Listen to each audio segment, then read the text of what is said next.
Don't you want to try the coffee I made especially for you, honey? My husband James asked with an odd smile that didn't quite reach his eyes.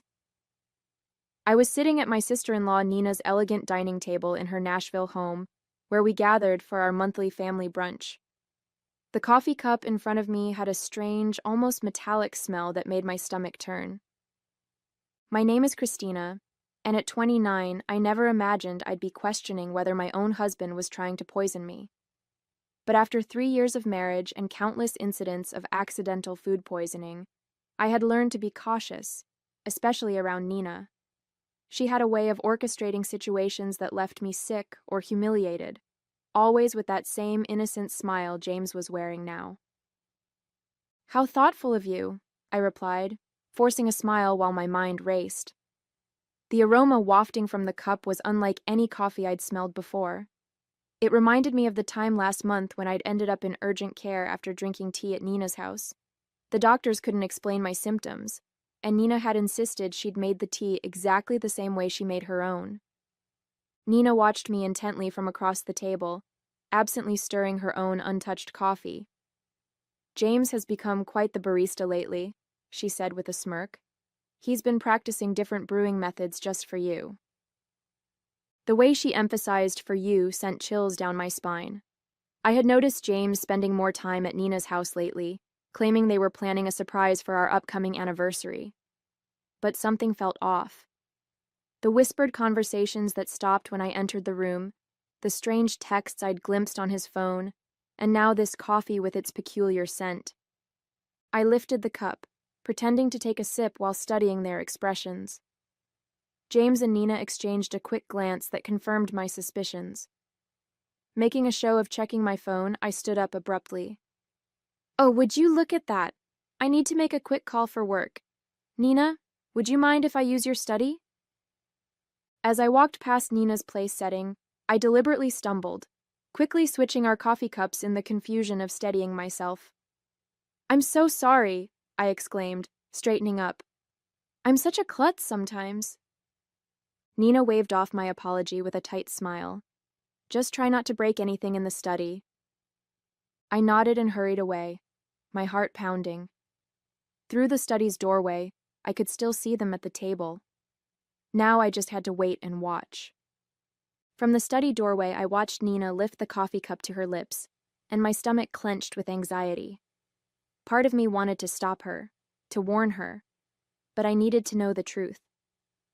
I'd spent too many nights in emergency rooms, too many hours doubled over in pain, always after sharing meals with them. It wasn't always like this. When I first met James at a friend's wedding in Nashville 3 years ago, he was charming and attentive.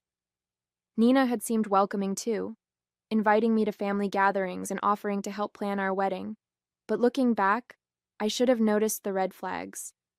The way she would accidentally spill things on my dress at important events, or how my food always seemed to have extra seasoning when she helped cook.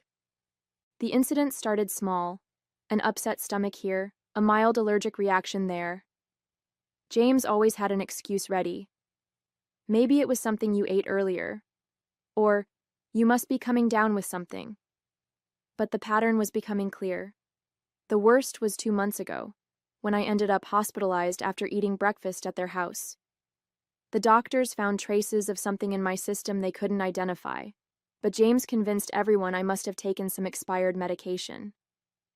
I gripped the door frame, watching as Nina took another sip of the coffee. James was typing on his phone, seemingly unconcerned. My own untouched cup sat cold on the table where I'd left it. The metallic smell still lingered in my nose, making me shudder. A slight tremor in Nina's hand caught my attention. She set down the cup, her face suddenly pale. "James," she said, her voice shaking, "something's wrong." James looked up, his expression changing from confusion to horror as he realized which cup she was drinking from. He jumped up, knocking over his chair. "Nina, what's happening?" Nina's hands were trembling violently now. I feel..."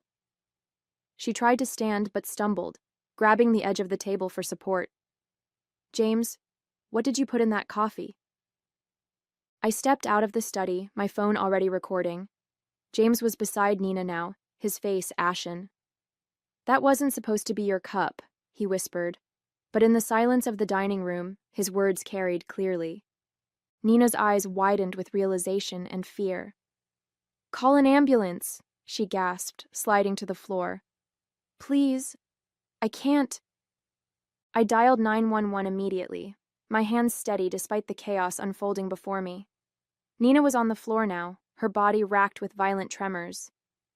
James knelt beside her, panic written across his face as he realized their plan had backfired spectacularly. "Emergency services?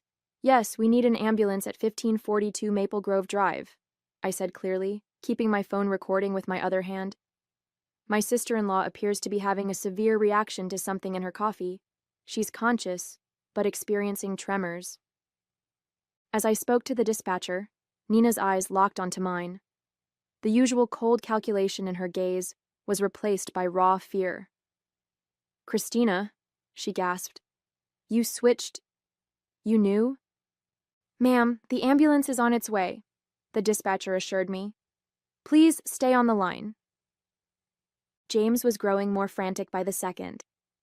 "Nina, what's happening? That wasn't supposed to... it wasn't meant for..." "Shut up, James," Nina snapped through gritted teeth, her anger momentarily overcoming her distress. "This is all your fault. You said it would just make her sick enough to miss the board meeting next week. You promised it wouldn't be traced." My blood ran cold.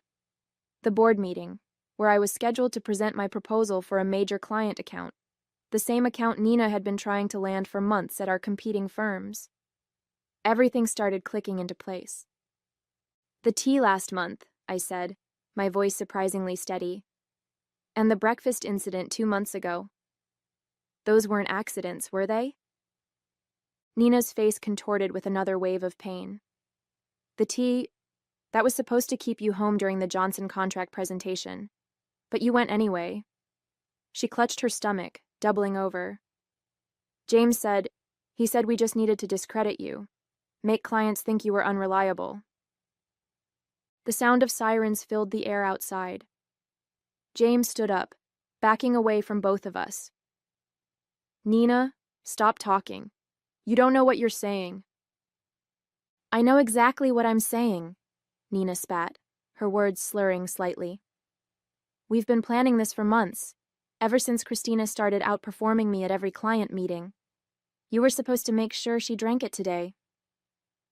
The paramedics burst through the front door, and I quickly stepped aside to let them work. As they loaded Nina onto a stretcher, I stopped recording and sent the video to my private email, then to my lawyer. James stood frozen, watching as his carefully constructed plan crumbled around him. "I'll ride with her to the hospital," I told the paramedics, my voice firm. "After all, I need to make sure my sister-in-law gets the proper treatment." I met James's terrified gaze. "And I'm sure the doctors will be very interested in knowing exactly what was in that coffee." The emergency room at Nashville General Hospital was a flurry of activity as doctors rushed to treat Nina. I sat in the waiting room, my phone clutched in my hand, replaying the recording of Nina's confession. The tremors in her voice, the panic in her eyes, it was all the evidence I needed to prove this wasn't just paranoia on my part. "Family of Nina Anderson?" a nurse called out. I stood up, noting James's conspicuous absence. He'd mumbled something about parking the car 20 minutes ago and hadn't returned. "I'm her sister-in-law," I said, following the nurse through the double doors. "How is she?" "She's stabilized, but we found concerning levels of toxins in her system." The nurse's expression was grave. "The doctor would like to speak with you about some unusual findings in her blood work." Dr. Phillips, a tall woman with graying hair and sharp eyes, was waiting by Nina's room. "Mrs. Bennett, could you tell me exactly what happened before your sister-in-law became ill?" I took a deep breath, pulling out my phone. "I think you should listen to this first." I played the recording from brunch, watching the doctor's expression change from professional concern to alarm. "This is very serious," she said, making notes on her tablet. "The substance we found isn't something that accidentally ends up in coffee. We're looking at deliberate contamination. Just then, James appeared at the end of the hallway, his face pale and sweaty. He'd clearly overheard the doctor's words. "Christina," he started, taking a step toward me. "Let me explain." "Stay back," Dr. Phillips warned, pressing the nurse's call button. "Security to room 412, please." James raised his hands in surrender. "This is all a misunderstanding." Nina was confused. She didn't know what she was saying. "Really?" I pulled up the texts I'd discovered on his phone last week, the ones I'd secretly forwarded to myself. "So these messages between you and Nina about making sure she's out of commission before the Henderson presentation were just friendly conversation." His face drained of color. "You went through my phone?" "After I found the strange pills in your desk drawer? Yes, I did." I turned to Dr. Phillips. "Doctor, I've been hospitalized 3 times in the past 6 months with unexplained symptoms. I'd like to know if they match what you found in Nina's system today." The doctor's eyes narrowed. "We'll need to run some tests to compare. Security will make sure your husband remains available for questioning." 2 security guards appeared, positioning themselves on either side of James.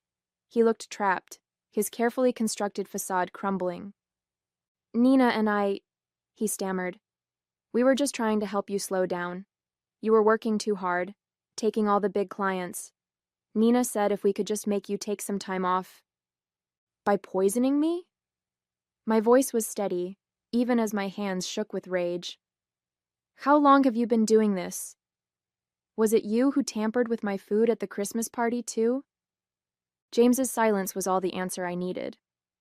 Behind him, I could see Nina's room, where she lay connected to various monitors. Her earlier bravado was gone, replaced by the fear of someone who knew their schemes had finally caught up with them.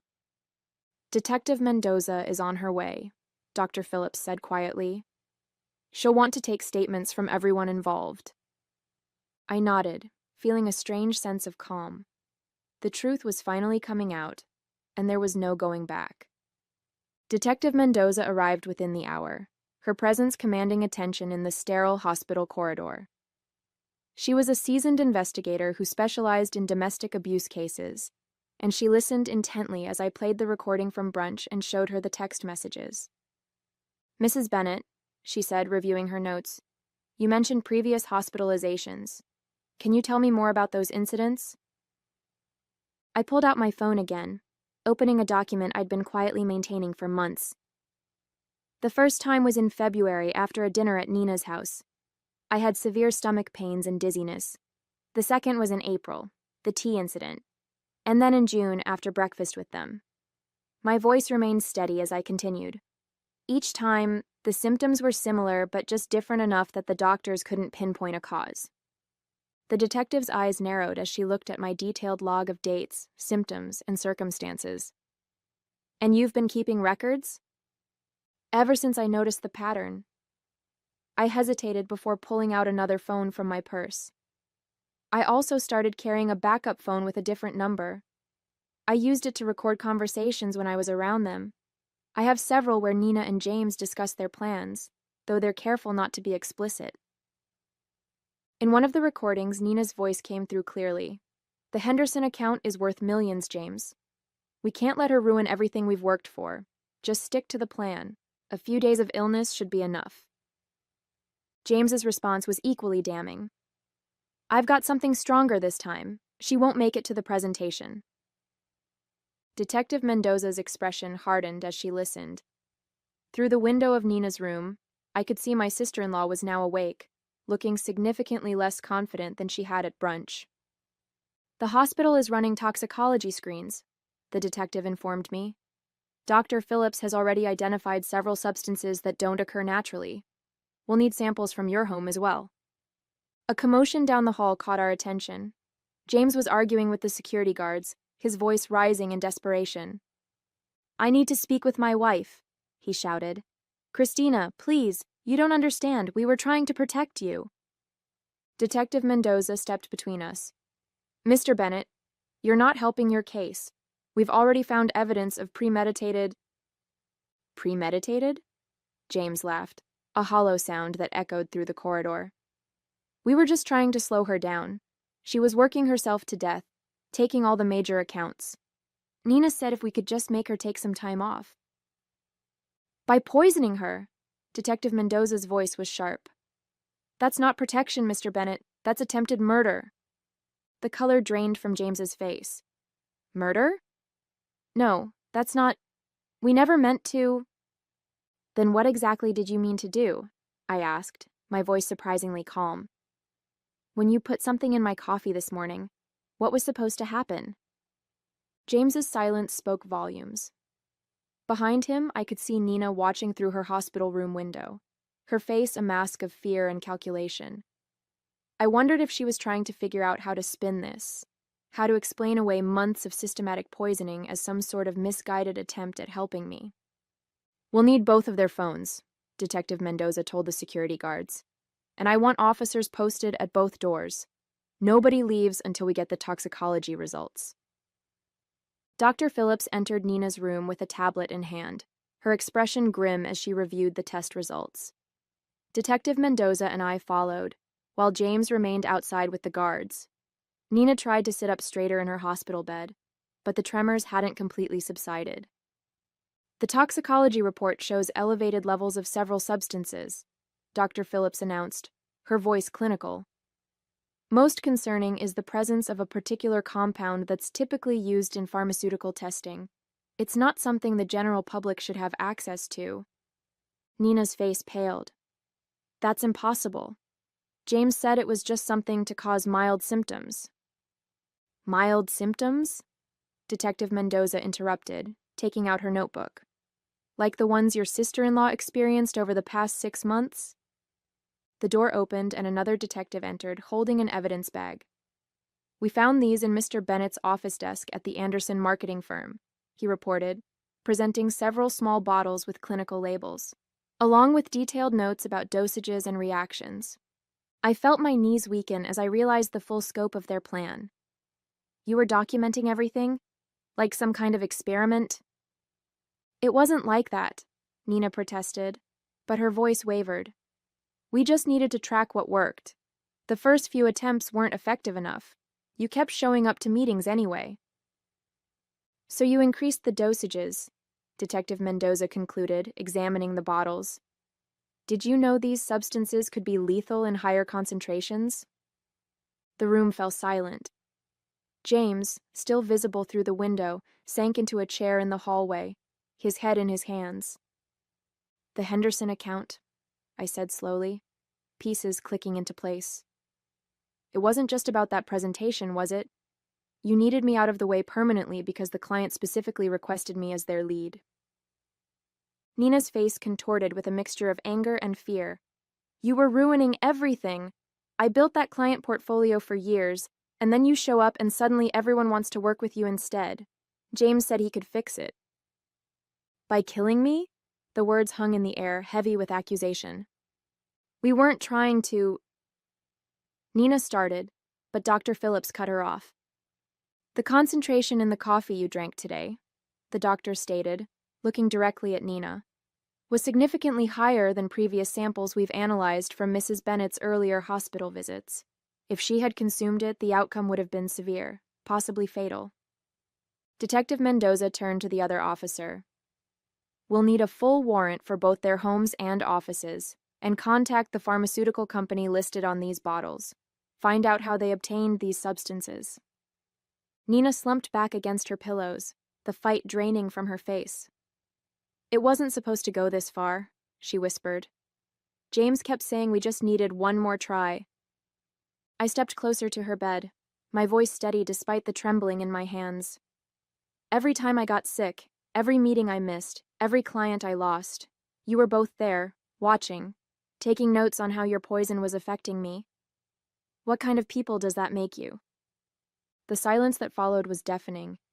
Outside, I could hear James being read his rights as additional officers arrived. Nina stared at her hands, unable to meet my gaze.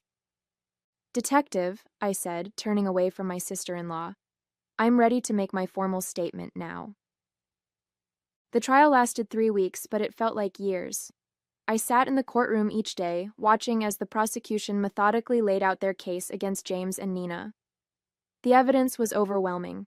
The bottles from James's office, their detailed notes on each poisoning attempt, the recorded conversations, and text messages discussing their plans. What struck me most was their demeanor throughout the proceedings. Nina, usually so polished and confident, looked small in her defendant's chair. James couldn't even look at me, keeping his eyes fixed on the floor as expert witnesses detailed the potentially lethal effects of the substances they'd been using. Dr. Phillips's testimony was particularly damning. She presented a comprehensive analysis, showing how they had gradually increased the dosages over time, demonstrating clear intent to cause serious harm. The pharmaceutical company representative confirmed that James had stolen the compounds through his college friend who worked in their research department. The defendants showed a calculated pattern of behavior, the prosecutor argued in her closing statement. This wasn't just corporate sabotage, it was a systematic attempt to harm Mrs. Bennett, with a clear escalation that could have resulted in death. When the verdict was finally read, I felt no joy, only relief. Both James and Nina were found guilty on multiple counts, including attempted murder and conspiracy. The judge's words echoed through the silent courtroom. The premeditated nature of these actions carried out against a family member over an extended period demands the maximum sentence. I watched as they were led away in handcuffs, thinking about how greed and jealousy had twisted two people I once trusted into something unrecognizable. Their business, their reputations, their freedom, all sacrificed in an attempt to destroy me. 1 year after the trial, I stood at the podium of the Nashville Business Leaders Conference, preparing to give the keynote speech. The irony wasn't lost on me. This was exactly the kind of opportunity Nina had tried to prevent me from achieving. The Henderson account, which she and James had been so desperate to steal, had led to several more major clients, establishing me as one of the top marketing executives in the region. Success isn't just about talent or hard work, I began, looking out at the sea of faces. It's about integrity, about building genuine relationships based on trust. I paused, letting my words sink in. Sometimes the biggest threats to our success come from those closest to us, but surviving those challenges makes us stronger. After my speech, several young professionals approached me seeking advice. One woman, her eyes bright with determination, asked how I'd maintained my composure throughout the ordeal. I focused on what I could control, I told her. I gathered evidence, trusted my instincts, and refused to let fear stop me from pursuing my goals. Later that evening, I received an email from the Henderson client, confirming they were renewing their contract for another 3 years. I smiled, thinking about how differently things might have turned out if I hadn't trusted my instincts that day at brunch. The local paper had run a small article that morning about Nina and James beginning their prison sentences. I didn't read it. Instead, I focused on the proposal for my newest client project, knowing that the best revenge wasn't about getting even. It was about moving forward and succeeding despite those who tried to hold you back.